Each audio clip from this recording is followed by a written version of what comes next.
Hi, and thank you so much for joining us from all over the world. I'm actually located in cold and wet Melbourne, Australia.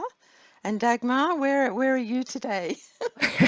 I'm here in Germany where wine is grown, Riesling country, Palatinate. Hi.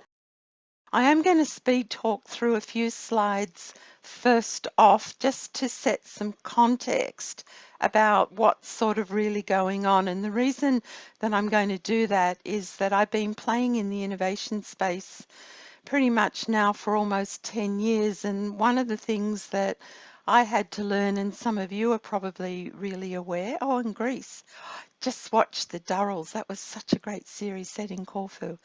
So one of the important things is to understand the language that is emerging in this COVID world and how important it is going to be to apply that in the post-COVID world. And Dagmar and I are going to, what would we say, we're going to sort of relay. She'll be doing some sessions and I'll be doing others. There will be chat box discussions, there will be breakout rooms, and we will also open it up for a general conversation at different points in time.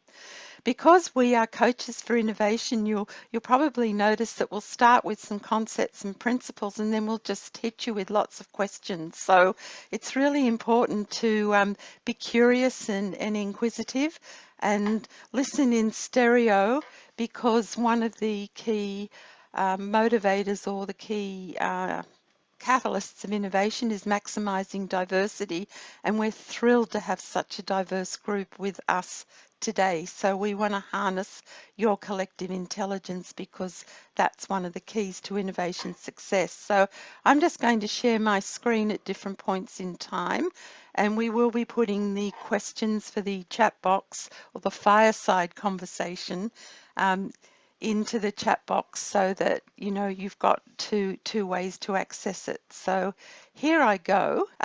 Here we are. I'm sure you all had scenes like this where you live, where toilet paper, napkins, and paper towels and flour and rice were absolutely taken off all the shelves everywhere, and the people went into total fear and a need to control something in their lives, so they stripped the shelves bare of basic commodities. So I just want to introduce some of the concepts. So I want to, I said setting the context, what are some of the disruptive events occurring globally?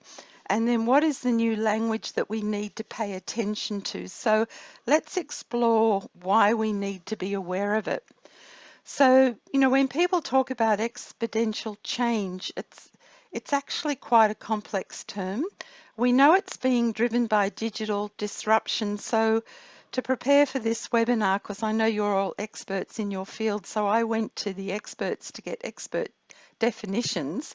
And in this case, I went to Singularity University. So if you're not connected to SU, please make sure that you do connect, because they're the most hopeful optimists of technological change for the future. So according to Singularity University, exponential technologies are those which are rapidly accelerating and shaping major industries and all aspects of our lives. They include artificial intelligence, AI, augmented and virtual reality, AR and VR, data science, digital biology, biotech, medicine, nanotech, digital fabrication, networks and computing systems, robotics and autonomous vehicles. So we need to, the whole thing about exponential change is that this is all going on, and it's been going on pretty much for the last 10, 15 years. And because it's happening in all of our environments, we actually don't notice or pay a lot of attention to it happening.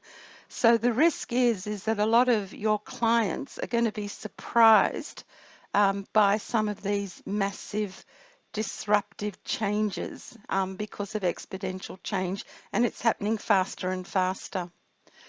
With the COVID-19 pandemic, it's causing, according to McKinsey, The coronavirus is not only a health crisis of immense proportions, it's also an imminent restructuring of the global economic order. And we're starting to see it, sadly, in countries, the haves and the have-nots, as far as vaccines go, hospital systems, the wealth that was generated by the pandemic, by the top internet, or they're called megapreneurs now. People like Elon Musk and Google and Facebook all had like a 57% increase in wealth. So, you know, things are really shifting. Bitcoin's gone up to over $60,000, and who knows where it might go to next. The next thing that's happening is, according to author Malcolm Gladwell, a tipping point is that magic moment when an idea, trend, or social behavior crosses a threshold, tips and spreads like wildfire. Just as a single sick person can start an epidemic or a pandemic, so too can a small but precisely targeted push cause a fashion trend or the popularity of a new product or a drop in the crime rate. So we need to pay attention to the external environment about, you know, what's really going on out there. And my favorite term, first coined by American physicist and philosopher Thomas Kuhn, a paradigm shift is now used to describe a profound change in a fundamental model or perception of events. It involves an important change that happens when the usual way of thinking or doing something is replaced by a new and different way. This discovery will bring about a paradigm shift in our understanding of evolution. There are a multitude of paradigm shifts going on at the moment, especially in organisations, especially with leaders, for those of you that work as executive coaches and mentors, and a lot of leaders and teams are not coping with them. And then the word of the moment, originally defined as the central or most important personal thing in a situation, in the business context, a pivot means fundamentally changing the direction of a business when you realize the current products or services aren't meeting the needs of the market. The main goal of a pivot is to help a company improve revenue or survive in the market, but the way you pivot your business makes all of the difference. So there's an incredible opportunity for all of you who have invested your precious time and energy in being here to actually pivot your coaching practices or even the way that you approach your business, and to help your clients do that. We don't know what the new normal is going to be, but there's certainly an opportunity to co-create that for your, you know, with yourself, with your business partners and colleagues or associates, but also to apply innovation, agility.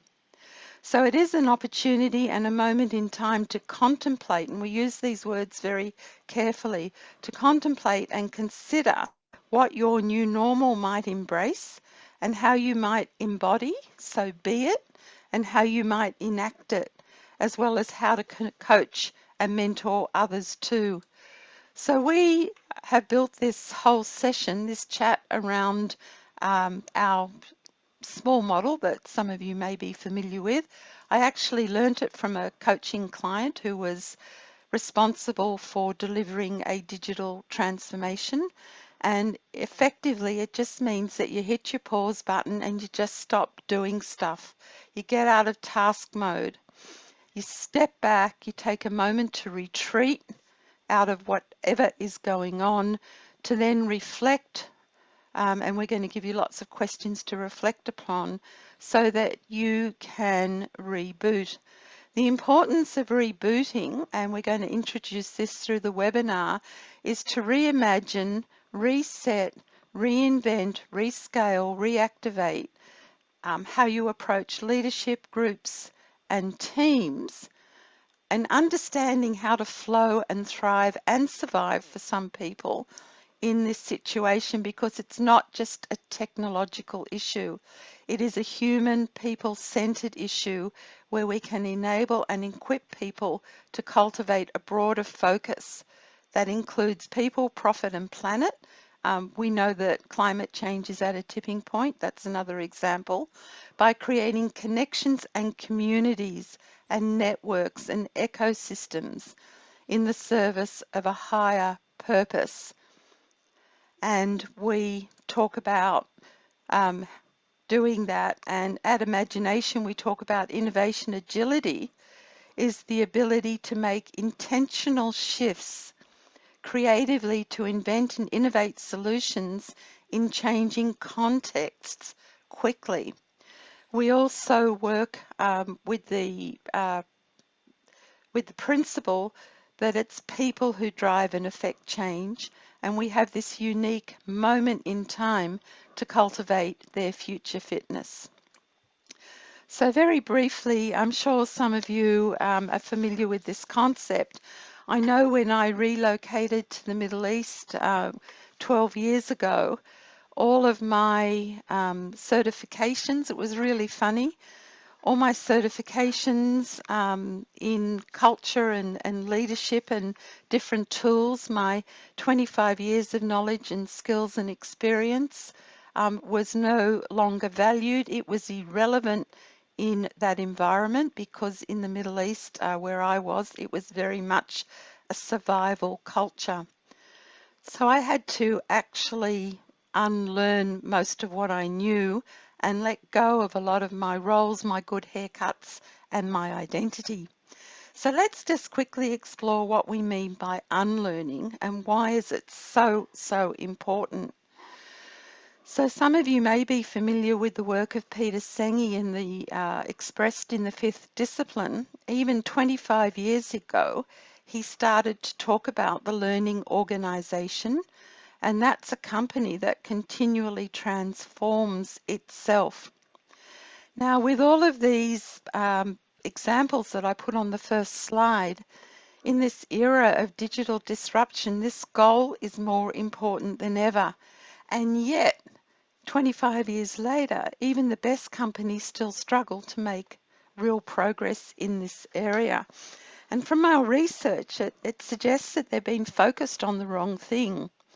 The problem isn't learning, it's unlearning. It's like what I had to do when I went to the Middle East and became a startup entrepreneur as an older female from the outside with no chance of ever getting any funding.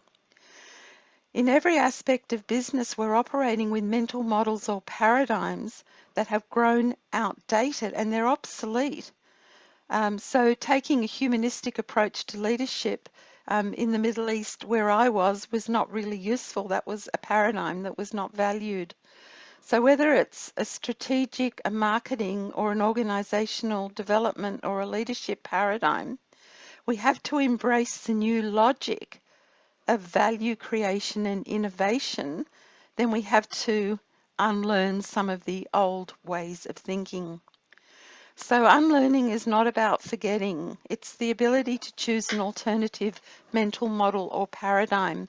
And we're going to give you lots of opportunities to explore those by sharing your responses to some of the questions that we ask. When we do learn, we add new skills or knowledge to what we already know. When we unlearn, we step outside the mental model or paradigm in order to choose a different one. Many of the paradigms we learnt in school, in university, and even in business, or the paradigms we use to build our careers, they're either incomplete or ineffective. So we're going to invite you in this session to wander into wonder, into the unknown, or you might consider starting an adventurous challenge. The second thing is to have the opportunity, especially in the chat and the breakouts, to recognize that some of your old mental models or paradigms are no longer relevant or effective. So, you know, why would you wear a seatbelt or stop smoking? You had to realize that we had to behave differently. The third thing is to create the space for imagining, finding or creating new models that can better achieve your goals. So it's letting go to let come. And finally, you need to ingrain these new mental models as habits. And we talk a lot about attending and observing, questioning and inquiring. We also talk about listening generatively, experimenting, teaming, and networking. They're the new how-tos. So the good news is that practicing unlearning will make it easier and quicker to make the shifts as your brain adapts. So we all know about neuroplasticity. We're going to need a lot of that to move forwards in the future. And a key focus of our learning programs is to help you, it helps you cultivate innovation agility because it involves letting go for the new to emerge. So I'm going to pass over to my esteemed colleague, Dagmar, to introduce another aspect of this. So in this session, this brief session that we have together, you know, play with and experiment with some of these new ways of thinking that we will introduce. So, hi everybody. How can we actually start this unlearning? What do we actually mean by that? Well, if you look at this little girl with her big new glasses, just imagine you put on the glasses of a beginner's mind. What do we mean by adopting a beginner's mind? Well, as Einstein said, you can't solve the problems with the same thinking that created it. We actually want you to experience or think about what would it be like to be like a child observing this world. Zen master Suzuki Shunryu already said in the 1970s, a beginner's mind has a lot of opportunities and possibilities because an expert has only got a few. They look through their existing glasses. Why is that? Because when you see this world with a fresh new eyes, you wonder with wonder and curiosity, you're fully present to what shows up. Only then you can see what you haven't seen before. An expert will only see the things that they have seen before and translate it into the same paradigms and boxes that they always used to apply.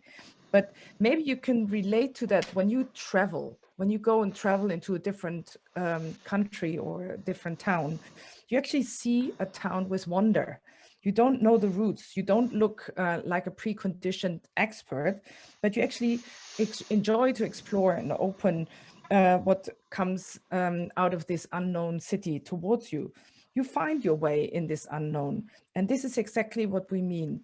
The beginner's mind relishes uncertainty. And as Buddhist writer and teacher Jack Cornfield writes, so Shin, which is the word for beginner's mind, frees us from the thickest of views and opinions. It is about not knowing the answers or solutions and setting aside the status quo that is in your mind to challenge assumptions and explore these new possibilities. It also allows things to be and not needing to be in judgment. We know this as coaches, that through our curious mind, we actually are able to help our clients explore what is hindering them to step outside of their comfort zone. But actually, beginner's mind goes even further because it's actually exploring the uncertainty, the constraints, and the threats as opportunities from a whole new world, as a whole new person and a whole new system perspective might arise. So if we want to learn to unlearn and see innovative ways to serve this post-COVID world in a much faster way, so that we can actually bring innovation as a habit into our being, we actually want to build a new consciousness and play with the art of the possible. So how could we ask ourselves that? Well, by asking a lot of what if questions. So one possibility would be that we say, what if my assumptions or our assumptions are wrong, despite the best evidence at hand? Well, if we ask that sort of open question, we could see what could be possible, what could emerge. What if what seems to be a perfect solution drawn from the past, from, the ways we always used to do business, what if those answers are never, no longer relevant? How could that lay the ground for a restart? What if I could wish for anything I wanted and have a fairy tale in my mind going on? What opportunities would emerge here? And what if my inner critics or the feedback that I get, they're actually right? What could I learn and let go of to reboot myself for progress? So cultivating a new habit needs this moment of silence and inner purity for clarity and change to spark off. So set aside defined blocks of time for yourself, maybe also for a group of your friends and colleagues, to allow for the art of the possible, to envision what can be done that has not been done before. So there's a yes and here. So we're going to invite you to, we're going to go into our first chat box conversation. Before we do that, we're really going to invite you to play with unlearning what you know and coming from a beginner's mind and asking some of these what if questions as you start to do the individual and group work together. So it's a safe space. There's lots of permission for play and wander, and there are no silly questions. So we really encourage you to do that. Anxiety, yep. Lots of my clients had that too. So what's coming up, Dagmar's continuous learning, excited, the art of the possible. The unanticipated is the new normal, fear, confusion. What else has come up for you? Oh, Authenticity, freedom to stop and start. wow. Great. Competition. Okay, Yes. interesting, Josephine. Resistance to change. Let me tell you, there is resistance we're finding with clients, resistance to change on steroids.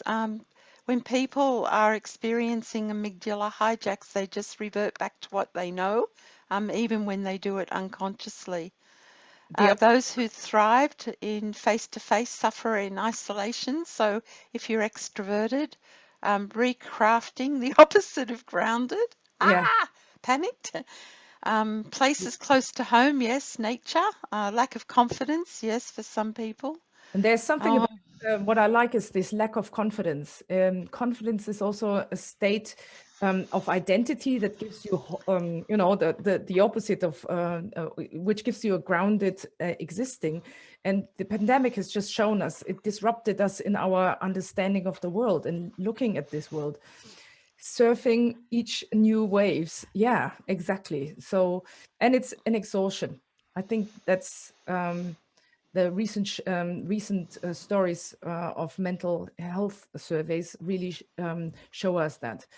So when it comes to this moment in time, there's something about the power to survive and the explanation, also the understanding that this is a very, very special moment in our generation. And there's a hope for coming back to the normal, the used normal, but it could also be a moment where we actually have a compelling future possibility. What if, just remember, beginner's mind, what if our assumptions were not leading us to the new world? What if we had to rethink of what is true to us? How could we actually use this beginner's mind and think of a brave new road forward? At ImagineNation, we observe that when we reflect together, singularly, individually, but also then together in an ecosystem or with colleagues, we actually try to describe what we sense internally and bring it forward, and thereby creating some sort of collective intelligence that actually helps us to reimagine, redesign, and recreate a new way forward. And think about how might we use this time to move forwards. you know, I can see learn the new normal. So there's power to survive, hope for coming back to normal. I think there isn't, what I've been reading is there is no new normal. It's only what you create for yourself and co-create, as Dagmar said. Change is unfair. Sorry. There are no guarantees. I think we've got to realise that you've all heard the term volatility, uncertainty, complexity, ambiguity. Otto Sharma says we're in for a decade of disruption. Disruption is the new normal, if there is a new normal.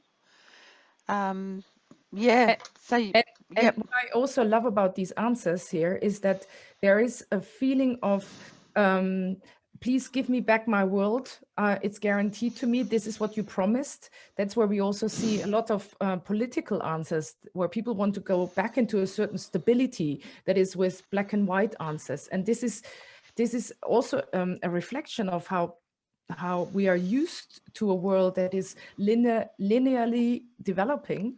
And while the exponential change that comes in from the technological advancements will disrupt this. And as Peter Diamandis, the head of the Singularity University, always says, the reaction to this change, for some, is just a stressful moment. For some, maybe the innovators, the entrepreneurs, they see opportunities all the time. And it's in this sort of a reaction to change, you as coaches and mentors will actually be able to also help your clients to see this moment in time as a compelling future possibility.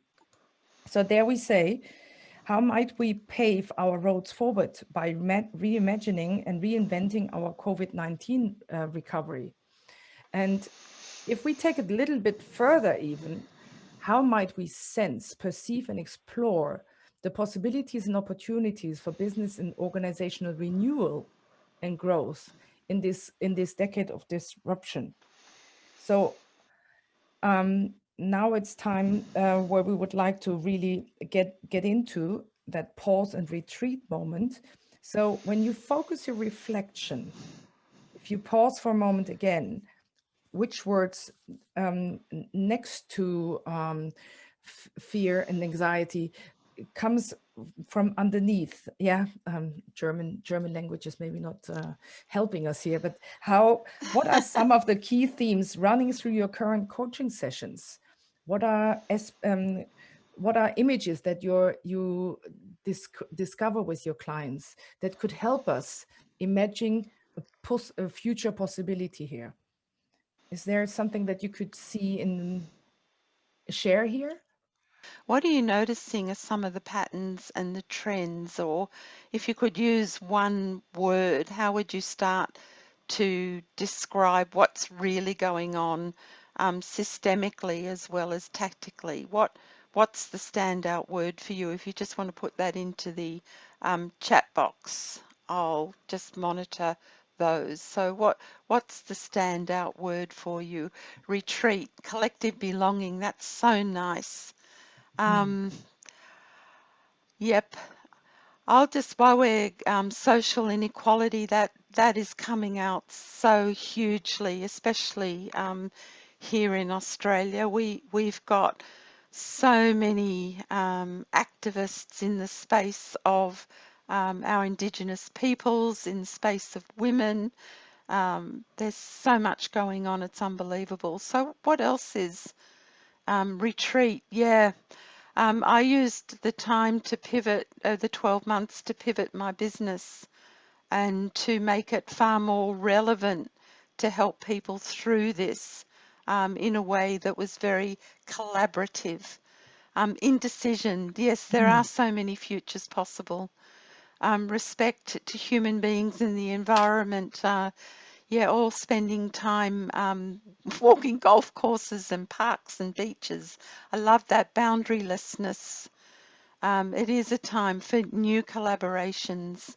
Great. And there's So, also systemic questions, a sense of everyone waiting for someone else. And this is exactly, Nicola, or all of you, great. There's a deep understanding that this is different. we want to go back, and then there's old habits that come up. The experts are asked to come up with solutions, and here is this unlearning needed. This is exactly, Janet, what we're always talking about. If we learn to look through the eyes of a child, we can actually ask new questions, reimagine. But it needs this moment of silence and pause to actually say, well, no, this will no longer work what we used to think. We will have to emerge into a new way. So thank you I very think much. I think Nicola's, yes, and Nicola's raised a really good point. We've just come up against this with a major client that we're working with. They're waiting for someone else to do something. Mhm. So you'll notice that again, it's 101, 101 coaching school. People will freeze. In other words, there'll be inertia. They'll just won't do anything. They'll just sit on the fence. People will fight back. So they'll go into justification and denial and opposition and power base. So we've got dictators. Brazil's a great example of that. And so you've got, and people will just go into flight where they will go into denial and avoidance. So we're seeing all of this with groups. I'm doing a lot of group coaching, groups that are funded and sponsored, still not stepping up. So we've got to work with that. We can't make it wrong. I think it's really important that we learn to work with whatever people are going through. And what Dagmar will lead us to is why we did that slide is to pull them towards a compelling future possibility. And that means we've got to work a lot harder. That's what I'm finding. And a greater focus on self-grounding. Yeah, composure is really, really important. I've never had so many clients ask, help me be grounded and composed. And I go, well, are you able to take 5 minutes off in the morning for a mindfulness activity? No, I'm too busy. So you've got this seesaw going on. Oh, here's lovely. Use coaching to federate Earth citizens around compelling climate changes. There is a coaching group who's doing that. Your Climate Coaching Alliance with Josie. Josie's a great buddy, good friend.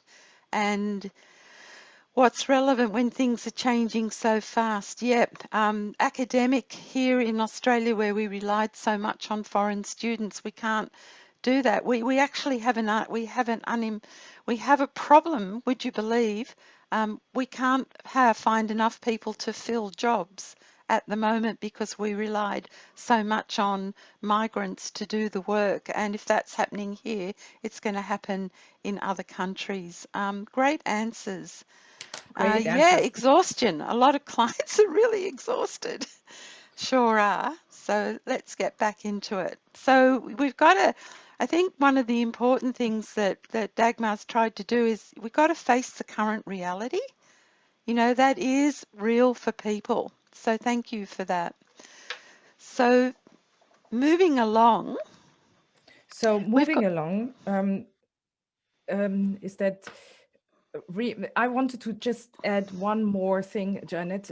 What I really love about this is how different the answers are, how different yes, angles we have here. Sustainability, getting rid of unfair circumstances. We also have people who say we need to find an answer to exhaustion. So these are all the different trends already. So you are already helping us here re-engineer your future fitness, because your clients, or all our clients, they have these challenges. So how might we re-engineer and build around these emerging? They are not yet trends that somebody says, but they are all along here shared, emerging those long-term trends and take advantage of this window whilst keeping our side trained on what we could individually and collectively accomplish over the next decade. And I believe and agree, coaching can help us there to shift mindsets into the desired future fitness. So if you were to write a chapter from the future, which title or headline could you sense would arise here?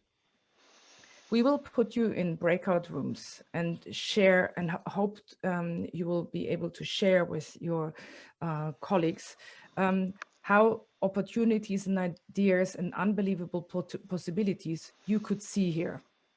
How many from breakout room number 1? Who would be willing to share what came up for you guys? Everybody came up with an idea of next step, career moving, and new focus around reflection were around globalization and the boundaryless new reality. Yeah, that's nice. Good. Thank you. It certainly is a career move. And how do you thrive in a globalized world? Great answer. Thank you. And the second breakout room? I think that was us. Your group, Tristan? Iris, Ivan, and me. Well, we came up with a couple of titles like it's a new world, or Don't Panic, Downsize and Go Light. And the themes there were how easy it has become to network and to make connections, which would never have been possible before. So we've lost so many boundaries. At the same time, the loss of boundaries makes it difficult for us. We have to set our own boundaries to avoid burnout. But the main thing is that these connections are invaluable and create all sorts of new opportunities just in themselves. So the global village has taken on a new kind of perspective. It really is much more of a global village in a way that we can share and co-create at a new level, as though we were, as we are now, as though we know each other, but we don't really. And then it's the new values. We have the opportunity to learn a lot because everything became accessible. So we're intense learning, Yes. intense reevaluation of who we are, what we're for. So it's that combination of reevaluation, intense learning, and networking, which is kind of making things go off at a tangent which we wouldn't have expected. Great, thank you. And it's networking not to promote your business, but to learn. Yeah. It's networking to increase your knowledge and learn from other people's experiences. And everyone's been so generous. It's been amazing, the amount of generosity. Great, thank you. And number 3. Hello. Hello. As a kind of draft, we're talking actually to let go of yesterday, accept what it is, or let go of what it is. Oh, thank you. That's so important. Yep. Yes. And what we liked very much is baby steps. Yep. Having a mind of a children of this innocence or in no sense. Great. Nicely done. Yes, and as responsible adults, we have to make and have plans. But in these circumstances, no plans whatsoever. So baby steps are not with the plans. And with the thinking of what might be the headline of a new chapter, I would say, or we would say, make a choice. New decision to be made. New decisions to be made. That's great. What we encourage people to do is to go to what is called the lean startup model, which is to be really clear on your purpose. You know, so the headline is around what are you passionately purposeful about that aligns with your values that helps make the world a better place. So that passionate purpose is the anchor, and then the strategy is really, the other word I didn't introduce is iterative. So you don't know what to do until you try something and get feedback, and then you know what to do and you know what not to do.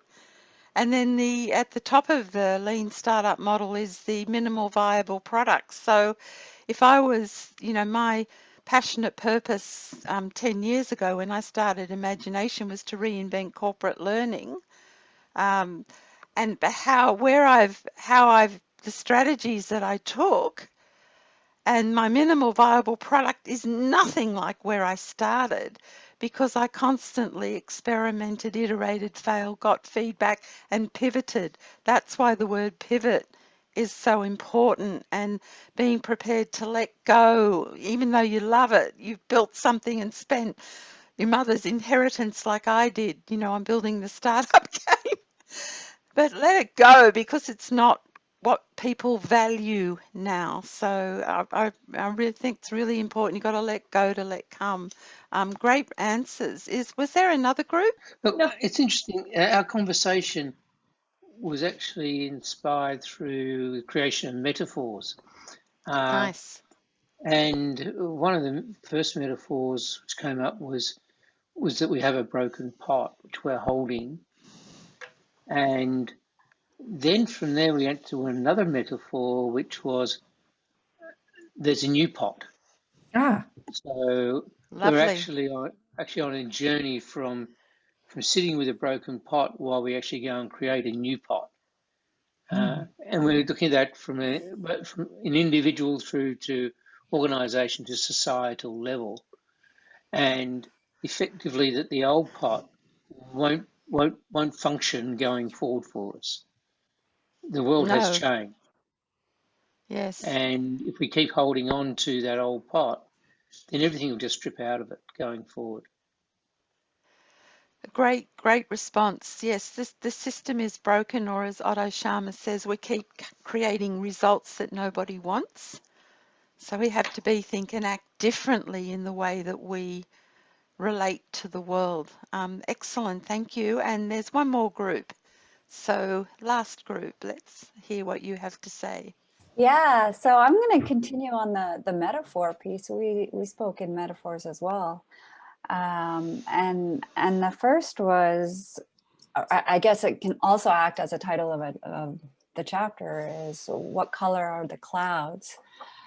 And Carolina spoke so nicely on that, how we're all here, we all see the clouds all from a different perspective while they're constantly changing and shifting, yet we can all see it. And then we had one on reestablishing our relationship with safety. We had, that's nice. Yeah, it was very interesting. Recreating, what does it mean now and into the future? And then it sort of went into the collective collaboration, really moving beyond what we see in our small area to everybody dancing together. Dancing together on the edge of disruption, hey, and the edge of their comfort zones. Yeah. Nice. Okay, so if we were to be great emergent thinkers, what just opening this up now to the group, thank you all for sharing. What do you notice are some of the common patterns and themes around re-engineering your future fitness? What did you hear? What stood out for you? For me, there's a calmness and a wisdom of holding the here and now. Yeah, and then how might we help our clients do that? You know, that's the key. Okay, good, thank you. What else stood out for people? I'm going to go back to sort of the Ubuntu. I am because we are. Yeah. Yep. So it has sort of shifted the consciousness of the world in so many ways. So we say in emergence thinking that it's created a crack and an opening. So Dagmar and I were just saying from your responses, it's exposed all of the wicked problems of the world. They're all out in the open. They're in our faces. You know, that reality is there. So coaching to me is about bonding and caring and sharing. Yeah. So we are going to have to bond differently with clients and be far more connected and compassionate, curious and creative, and also confident and courageous. So much more open-hearted, open-minded and open-willed. Interesting. Does someone want to add just before we ask you the final question? Is there one more noticing that you picked up on? Yes, thank you so much for this extraordinary, amazing moment we are having with you. I added this last comment. And I would like to say that we coaches, I'm a very fresh, recent coach, coach, despite my age. There is a serious learning path for us to take as well, and be able to offer our clients the opportunity to really go beyond their ego and see themselves and visualize themselves as parts of this very big picture where we are all striving to cope with these extraordinary changes and this complexity, which is inevitable, inescapable. Yes. Yes. I think it will also have a healing effect, the fact that they are not alone on everything they're living through. Yep. Kind of new human condition. Mm. Okay. Can I say something as well? Can I just add? Of course. There's something about also what I love about this grouping together is we are connected. We are helping our clients and opening up our clients to an egoless state and accepting and accepting. Well, this is really a moment where I need to re-identify myself or redefine myself, and coaching can help in this very private, intimate, security-giving moment. Yeah, when we have those coaching conversations, we can build new security understanding. As who said that about? Did that Anna said that about? We no longer can give the security is gone. We have to redefine what is good for me as a person, as a leader, as a team member. What do I need to feel secure and safe in this disruptive world? And that's a great way where we can serve our clients as coaching. There's a yes and to what Dagmar said. Because we're working in innovation coaching, we actually are defying some of the prescriptive rules of ICF and EMCC by saying that if you're working, because innovation involves change on steroids and COVID involves change on steroids as well, is that there are 4 different stances that you take when you're co-operating or co-creating with someone their desired future state. So sometimes you're a coach, sometimes you're a teacher, sometimes you're a facilitator, and sometimes you're a mentor. And it's knowing when to shift into those different roles to help pull people towards the possibilities and towards a more compelling future. And so that means then a much deeper mastery of your skill set to know when to shift with the client. So I'll just take you to our last question. So here we go. Here's our question. So thinking, out of all the things that we've discussed and that you've shared so generously, and we really appreciate that, take a moment back into the breakout room. So just another 6 minutes. How might you then, what's your takeout? How might you define your area of focus? And if you were to be passionately purposeful, what direction might you take that in? And what elements of future fitness might emerge for you? So we'll invite you to spend another just 5 minutes. We were just saying that we love this session. I hope you do too. We really love your inspirational comments and shared ideas and shared words. So where's Janet? I'm here. I'm here. Good. So we're really curious to hear what came up for you. So let's just do this randomly because we're all friends. We're a collective of unlearners.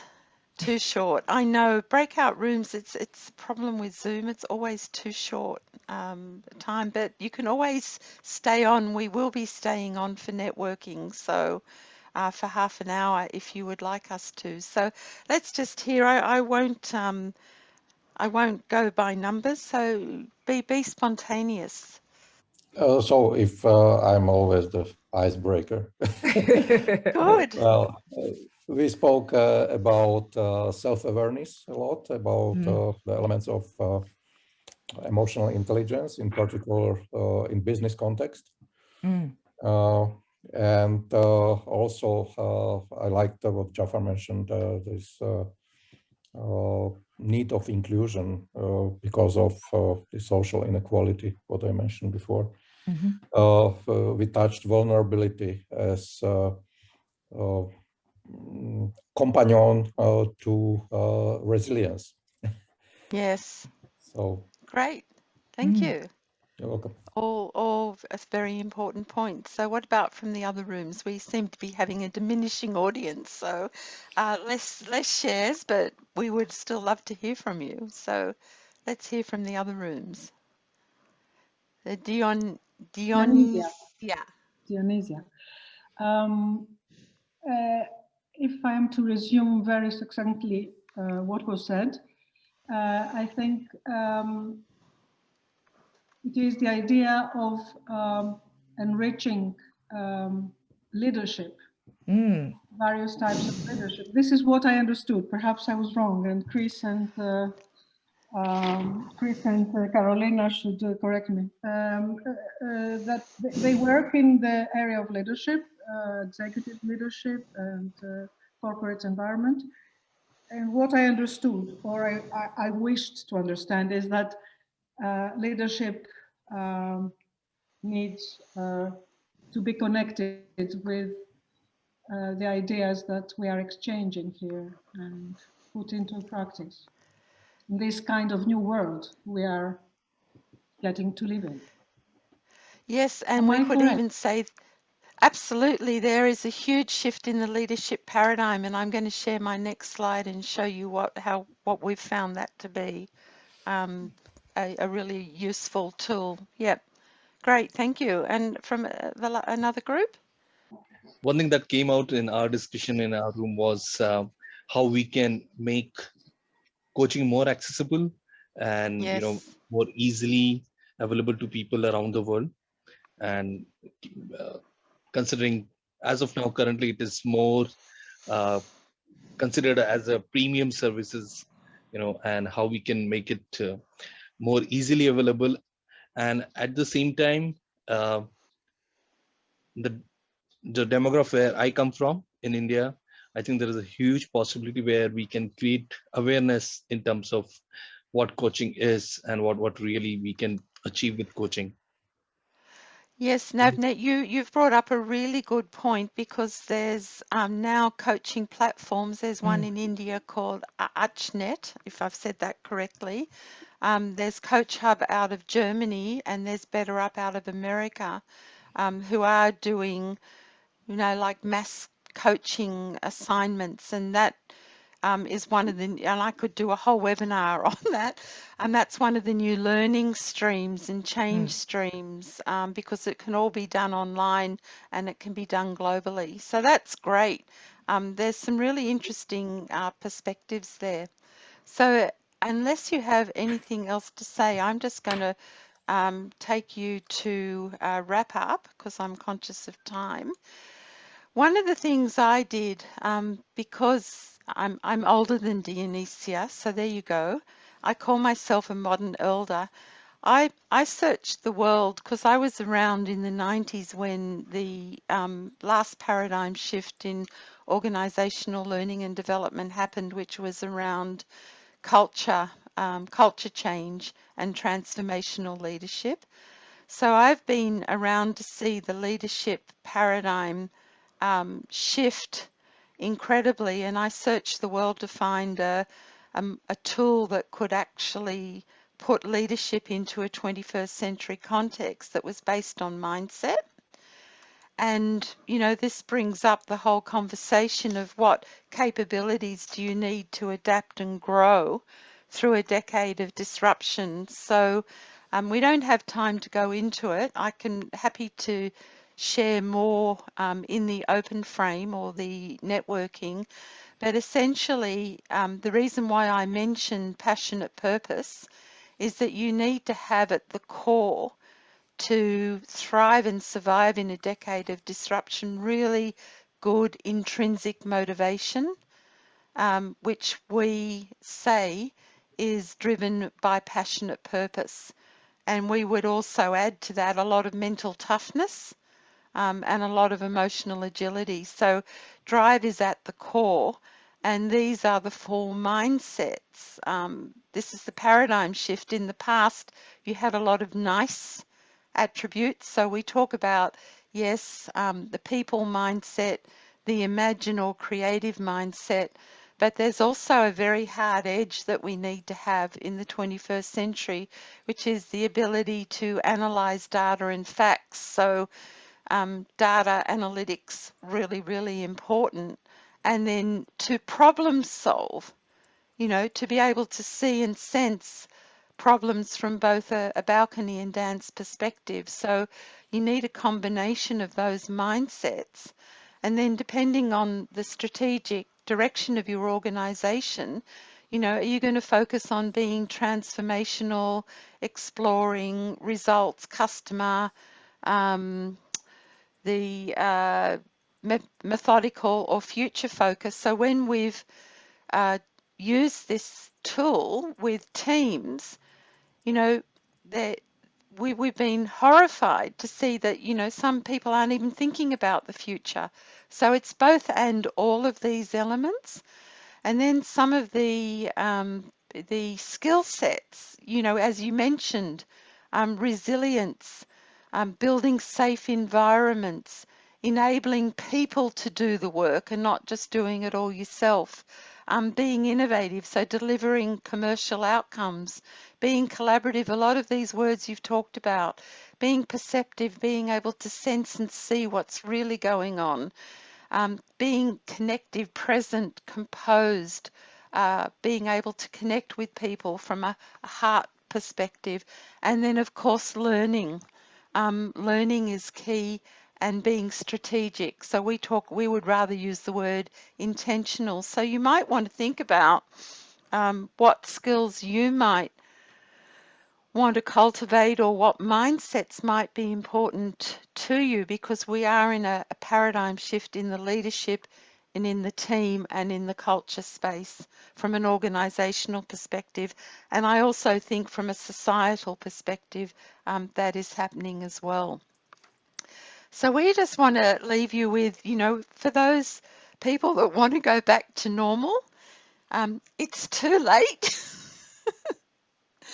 I'm afraid. So we love Gaping Void. If you haven't seen it, you might want to get their daily newsletter. They do these fabulous cartoons. So it's going to be really important for you to consider. And I want to just share some things with you. So we're going to leave you with a little bit of what we suggest you do. So taking a page from our colleagues at Singularity University is cultivate your mindset exponentially.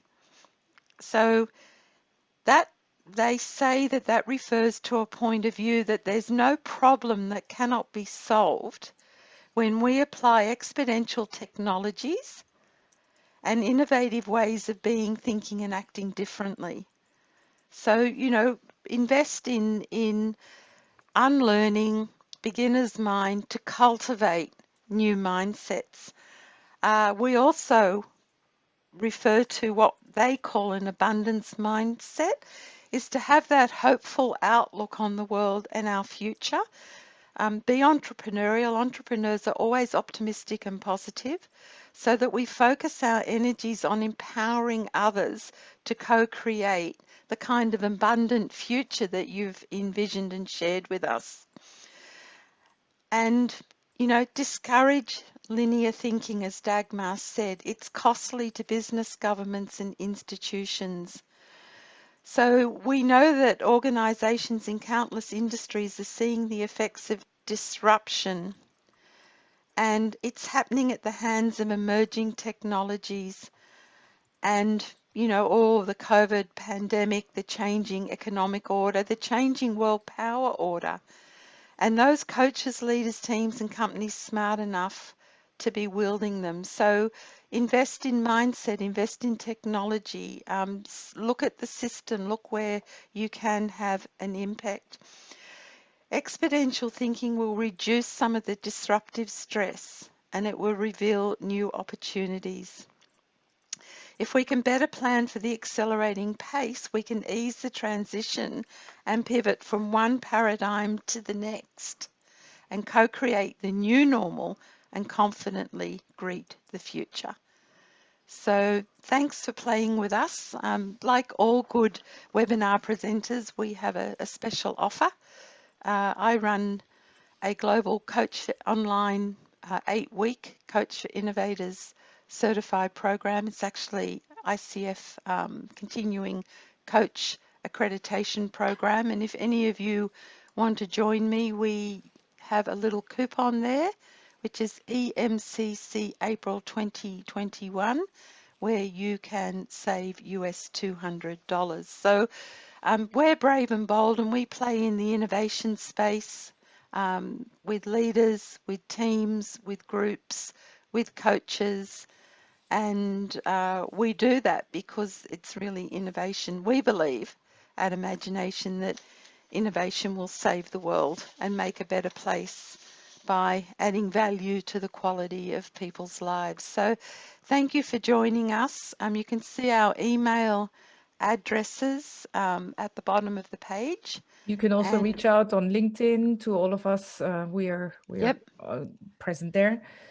And I would like to add, I am a coach for innovators trained by Janet, and what the program really does is just don't want to but what the program really does is also reflect how you want to be different as coaches. Maybe combine a little bit of what you all shared, being a wisdom partner, building new safety, but also challenging your people, your coaching clients out of the ego. So it really is a program that helps you learn the new skills for the future. And if you don't want to do the program, there's a really great ebook, free ebook that you can download at the website. Thanks for all your lovely comments. They enriched here. Yeah, we really appreciate it.